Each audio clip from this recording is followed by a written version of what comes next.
السلام عليكم ورحمة الله وبركاته.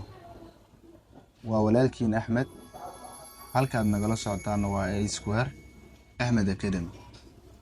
insha Allah maanta waxaanu ka hadli doonaa 5 qodob oo aan isleeyahay waa qodobada ugu weyn ee qofka haddii uu iska daaweeyo ama haddii waxyaabaha qodobada 5 ah ka soo horjeeda wanaag ah ee uu sameeyo inuu guuleysan karo aan isleeyahay.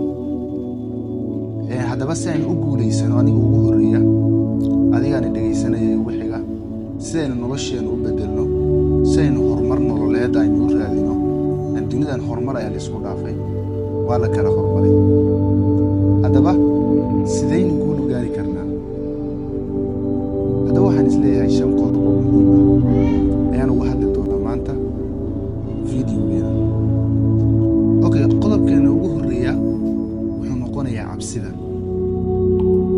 qofka marba hadduu u cabsanayo ma noqon karo nin guuleystay. waxaan dhihi karnaa waa beyska guuldarrada. ilaan haddii aadan mar isku dayin shayga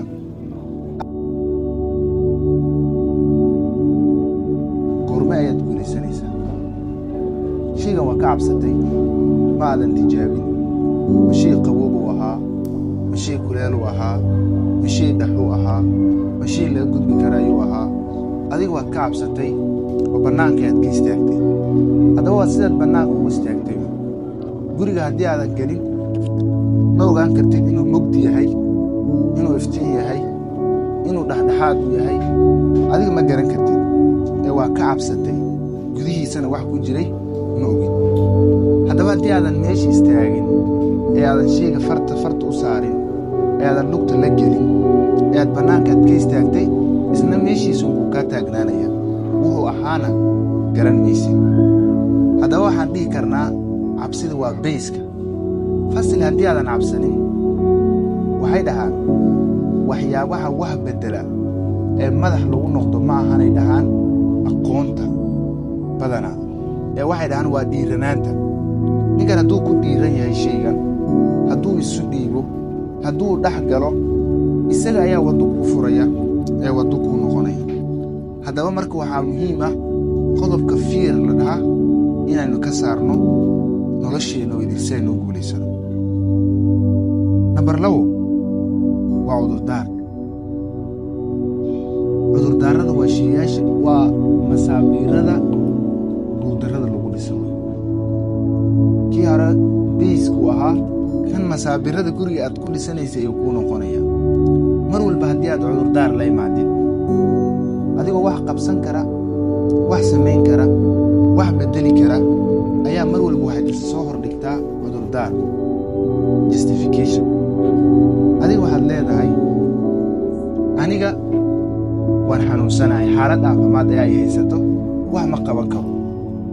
curyaan ayaan ahay, wax ma qaban karo. lacag ma haystid, wax ma qaban karin. faamiligay lama joogin, wax ma qaban karin. mar walba cudurdaar ayaad soo hordhigtay. adiga ayaa badbaad keenaya masaabiirtii aad ku guuldaraysan lahayd. imise curyaan ee caalamka wax ka qabsaday. u fiirso maanta dadka caanka ah la yaqaano. u fiirso saynis yahanadii dunida soo maray waxay dhahaan ninkii black holiska iska lahaa ee aragtidaasi lahaa wuxuu ahaa nin curyaana. ururkan Hamas ninka aasaasay wuxuu ahaa nin curyaana. adigaan is hordhigaya xaalad caafimaad. cudurdaar waan weynaaday, wax ma baran karo. imise qof ayaa maanta iyagoo ah qur-aanka intay hoos ka biloween ay sii dhameeyeen, nolosha isbeddel muuqda ka sameeyeen.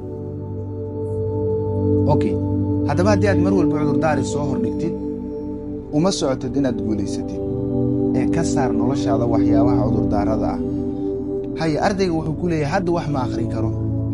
maxaa dhacay? nin madaxa ay xanuunaya saaxiibo wax ma akhrin karo. waa cudurdaar ee marba iska saar cudurdaarka. number 3 qodobka 3 wuxuu noqon karaa quursashada. inaad quursatid adigoo wixii qaban kara inaad ka quursatid. tusaale shaygan marar badan aad isku daysay, waad isku tijaabisay. you try, waad isku tijaabisay. mar labaad isku tijaabisay, mar saddexaad isku tijaabisay.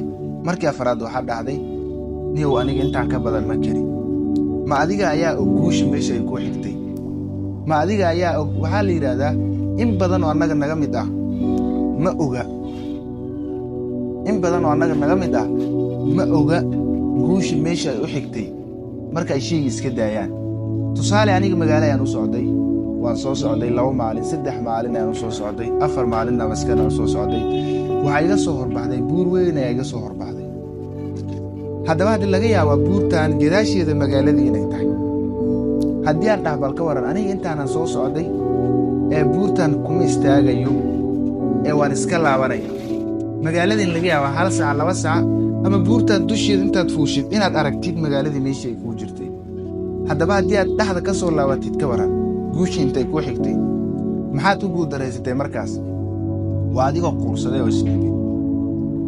quursaday oo isdhiibay ilaahay ayaa qur-aanka noogu tilmaamaya inaanan quursanin wuxuu leeyahay addoommadeydii waa quursanina ee naxariisteeda ha ka quursanina